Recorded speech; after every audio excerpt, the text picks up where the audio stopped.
এটি ভারতের উত্তর অংশে নির্মাণাধীন সিলকারা টানেল। 100 জনের বেশি শ্রমিক তাদের শিফট শেষ হওয়ার পর টানেল ত্যাগ করছিলেন, কিন্তু 4-1 জন শ্রমিক এখনও ভেতরে ছিলেন। তারা হঠাৎ একটি জোরালো গর্জন শুনল। এক মুহূর্তের মধ্যে টানেলটি ঘন ধুলোর কুয়াশায় ভর্তি হয়ে অন্ধকারে ডুবে গেল। এটি প্রায় 1 কিলোমিটার পাহাড়ের চূড়া থেকে নিচে এবং টানেলের প্রবেশদ্বার থেকে প্রায় 700 ফুট ভেতরে ঘটেছিল। ওই 4-1 জন শ্রমিক এখন আটকা পড়ে।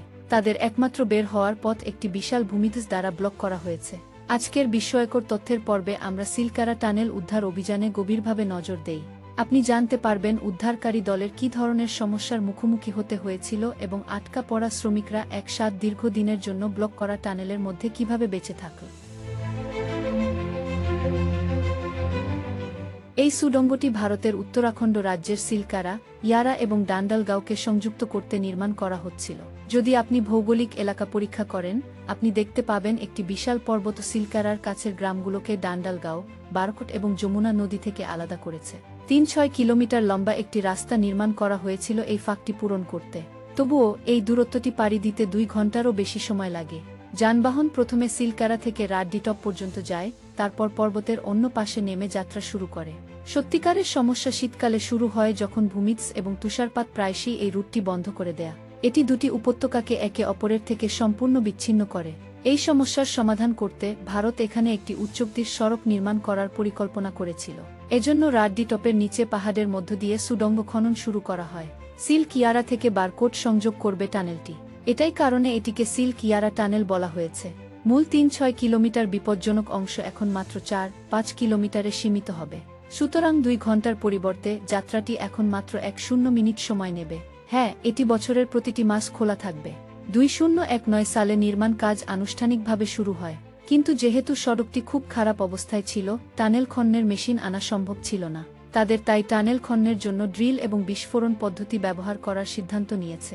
এই পদ্ধতিতে পাহাড়ে গর্ত করা হয় এবং নিয়ন্ত্রিত বিস্ফোরণের জন্য ডায়নামাইট ভর্তি করা হয়। বিস্ফোরণ পাহাড়কে নরম করে, যা খননকে অনেক সহজ করে তোলে।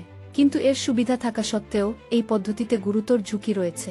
যদি বিস্ফোরণ সামান্য নিয়ন্ত্রণের বাইরে চলে যায়, পুরো পাহাড়ের গঠন ক্ষতিগ্রস্ত হতে পারে।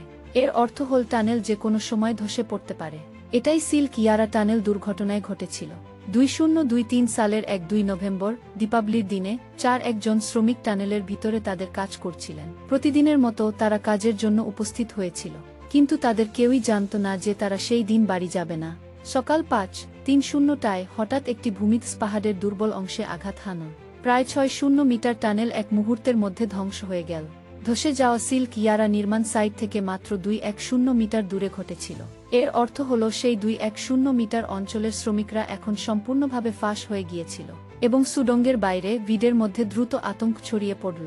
সবার মনে হয়েছিল পুরো সুড়ঙ্গ ধ্বংস হয়ে গেছে এবং ভিতরের সমস্ত শ্রমিক দাফন হয়ে গেছে। চিৎকার এবং আতঙ্ক পুরো এলাকায় প্রতিধ্বনিত হয়। দিওয়ালি, যা উদযাপনের দিন হওয়া উচিত ছিল, এখন শোকের দিনের মতো মনে হচ্ছিল। তৎক্ষণাৎ প্রশাসন হস্তক্ষেপ করল এবং জরুরি পরিস্থিতি ঘোষণা করল। তাদের প্রথম অগ্রাধিকার ছিল ভিতরে ফাঁস থাকা কেউ বেঁচে আছে কি না তা নির্ধারণ করা। এটিও গুরুত্বপূর্ণ ছিল বোঝা যে পুরো সুড়ঙ্গ ধ্বংস হয়েছে নাকি কেবল একটি অংশ। প্রশাসন কোনো সময় নষ্ট না করে সরঞ্জাম নিয়ে আসে এবং ড্রিলিং শুরু করে। যখন ড্রিলিং পাইপ মাত্র 600 মিটার ভিতরে পৌঁছল, তখন ড্রিল মেশিনের চাপ হঠাৎ কমে গেল। এটি আসলে একটি ভালো সংকেত ছিল, কারণ কম চাপ মানে ভূমিস্খলন মাত্র 600 মিটার পর্যন্ত সীমিত ছিল এবং টানেলের পরের অংশ খোলা মনে হচ্ছিল। যদিও এটি উদ্ধার দলের জন্য কিছু আশা দিল, তবুও তারা টানেলের বাকি অংশ এবং ভিতরে আটকে থাকা কর্মীদের ব্যাপারে অনিশ্চিত ছিল। তারা ভয় পেয়েছিল যে ভিতরে 2 বা 3টি পৃথক ভূমিস্খলন থাকতে পারে এবং তারা যা এখন পর্যন্ত শনাক্ত করেছে তা কেবল 600 মিটার সীমার মধ্যে প্রথমটি হতে পারে। পরের দিন 1-3 নভেম্বর, একটি মোটা পাইপ ড্রিল করার সিদ্ধান্ত নেওয়া হয়। উদ্দেশ্য ছিল ভিতরে আটকে থাকা মানুষদের তাজা অক্সিজেন পৌঁছে দেওয়া। যদিও পাইপটি মাত্র 6 ইঞ্চি চওড়া ছিল, এটি ড্রিল করা অত্যন্ত ঝুঁকিপূর্ণ ছিল, কারণ ড্রিলিং থেকে সৃষ্ট কম্পন আরেকটি ভূমিস্খলন সৃষ্টি করতে পারে। সৌভাগ্যবশত 600 মিটার পাইপ ভিতরে পৌঁছেছে এবং কোনো ক্ষতি হয়নি। কিছু মুহূর্তের পরে ফাঁস হওয়া শ্রমিকরা জীবিত এবং নিরাপদ থাকার সংকেত দিতে শব্দ করল। উদ্ধারকর্মী ও শ্রমিকদের পরিবারের জন্য এটি ছিল বিশুদ্ধ স্বস্তির মুহূর্ত। সব 4-1 জন শ্রমিককে ভিতরে নিরাপদ পাওয়া গেছে। তারপর পর্যন্ত তারা ইতিমধ্যেই 2-4 ঘন্টারও বেশি সময় ধরে ভূগর্ভে আটকে ছিল। খাবার প্রথমে পাইপের মাধ্যমে ফাঁস হওয়া শ্রমিকদের কাছে পাঠানো হয়, কিন্তু যা আশাপূর্ণ মুহূর্ত মনে হয়েছিল তা দ্রুত উদ্বেগে পরিণত হল। সেই সময় সবাই বুঝতে পারল যে মা সরানো বা যথেষ্ট বড় একটি প্রস্থান খনন করা এত দ্রুত সম্ভব নয়। আগের ড্রিলিংয়ের কারণে 600 মিটার পর্যন্ত বিস্তৃত ভূমিধ্স এখন ধীরে ধীরে বিস্তৃত হচ্ছে। প্রতিটি সামান্য কম্পনের সঙ্গে নরম ধ্বংসাবশেষ স্থানচ্যুত হতে শুরু করল এবং তারপর আরও পাথর পাহাড়ের গভীর অংশ থেকে পড়তে শুরু করল। 2023 সালের 4 নভেম্বর পর্যন্ত টানেল ধসের 2টি পূর্ণ দিন কেটেছে। Rescue team 800 millimetre pipe drill করার সিদ্ধান্ত নিল, যা প্রায় 2.5 ফুট চওড়া। এটি হাঁটার জন্য যথেষ্ট বড় হবে না, কিন্তু শ্রমিকরা রেল করে বের হতে পারবে। ভয় করা অনুযায়ী ড্রিল করার সময় আবারও দুর্ঘটনা ঘটল। 2.5 ফুট পাইপ ঢোকানোর চেষ্টা করার সময় আরেকটি ভূমিধ্স শুরু হয়। ধসের সময় 2 জন শ্রমিক আহত হয়। এখন খনন কাজ চালানো অনেক বিপজ্জনক হয়ে উঠল। এখন খনন কাজ একটি জীবনের সঙ্গে জুয়া খেলার মতো মনে হচ্ছিল। অতএব সমস্ত ড্রিলিং স্থগিত করার সিদ্ধান্ত নেওয়া হয়। এই সময়ে তারা অক্সিজেন পাইপ ব্যবহার করে খাবার এবং ওষুধ পাঠিয়েছিল। নভেম্বর 1-5 এবং 1-6 উভয়ই কোনো সফলতা ছাড়াই পার হয়ে গেল, কারণ নতুন ড্রিলিং সাইট, যা আরও ভূমিস্খলন এড়াতে নির্বাচিত হয়েছে, মেশিন ভেঙে যাওয়ায় আরেকটি প্রতিবন্ধকতার মুখোমুখি হয়েছিল। চতুর্থ দিনে 1-6 নভেম্বর একটি বড় ড্রিল আনার নতুন পরিকল্পনা তৈরি করা হয়েছিল, কিন্তু পর্বতের ভৌগোলিক কারণে এটি সময়মতো সাইটে পৌঁছাতে পারেনি। তাই মেশিনটি অংশে ভাগ করে সিল্ক ইয়ারাতে আনা হয়েছিল এবং সেখানে একত্রিত করা হয়। 1-7 নভেম্বরের মধ্যে 4টি 6 মিটার দীর্ঘ পাইপ ধ্বংসাবশেষের মধ্য দিয়ে খনন করা হয়েছে। এর মানে এ পর্যন্ত কেবল 2-4 মিটার পাইপ ঢোকানো হয়েছে। কিন্তু যখন তারা পঞ্চমটি প্রবেশ করানোর চেষ্টা করেছিল, ধ্বংসাবশেষের ভিতর থেকে হঠাৎ একটি দারুণ গর্জন শোনা গেল। হঠাৎ সবকিছু সম্পূর্ণ নীরব হয়ে গেল। ধ্বংস হওয়ার হুমকি ইতিমধ্যেই ছায়ার মতো লেগেছিল, তাই সবাই সবচেয়ে খারাপের ভয় পেয়েছিল। তারা ভেবেছিল যে ধ্বংসাবশেষ হয়তো আবার সরতে পারে। সেদিন প্রতিটি পদক্ষেপ অত্যন্ত সতর্কতার সঙ্গে নিতে হতো। একটি ভুল পদক্ষেপ একজন শ্রমিকের জীবন শেষ করতে পারত। এজন্য উদ্ধার অভিযান আবারও বন্ধ করতে হলো। এই সময় উদ্ধার দল ড্রিল চালিয়ে যেতে যা কিছু ভাবতে পারে সব পদ্ধতি চেষ্টা করছিল, কিন্তু প্রতিবার যখন তারা ড্রিল করছিল, নরম ধ্বংসাবশেষ আবার ধসে পুরো টানেল বন্ধ করে দিয়েছিল।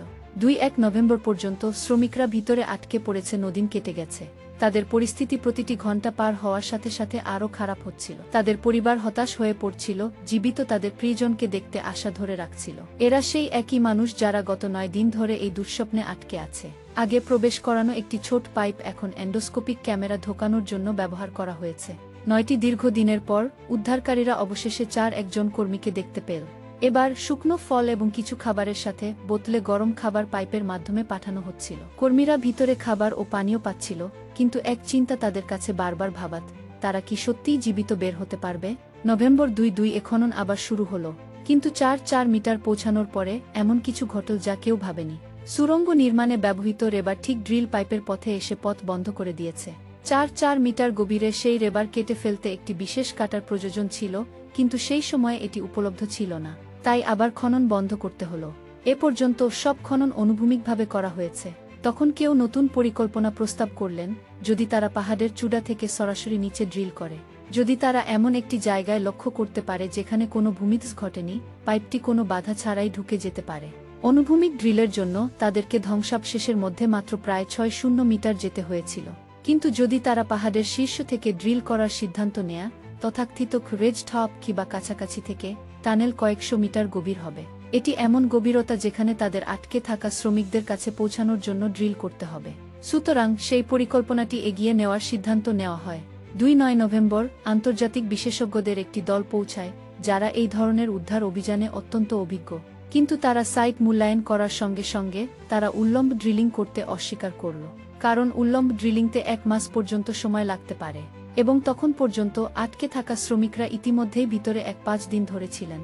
এখন চ্যালেঞ্জ ছিল যে রেবারে ড্রিল কাটার ব্যবহার করলে ধ্বংসাবশেষে কম্পন সৃষ্টি হতে পারে, যা আরেকটি ধসের ঝুঁকি বাড়ায়।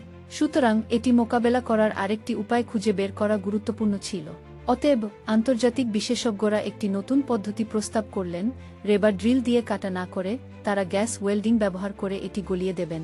এরপর উদ্ধার দলটি মূল অনুভূমিক ড্রিলিং পরিকল্পনা পুনরায় শুরু করল। এইবার পথ বন্ধ করা রেবার গ্যাস ওয়েল্ডিং ব্যবহার করে সরানো হলো।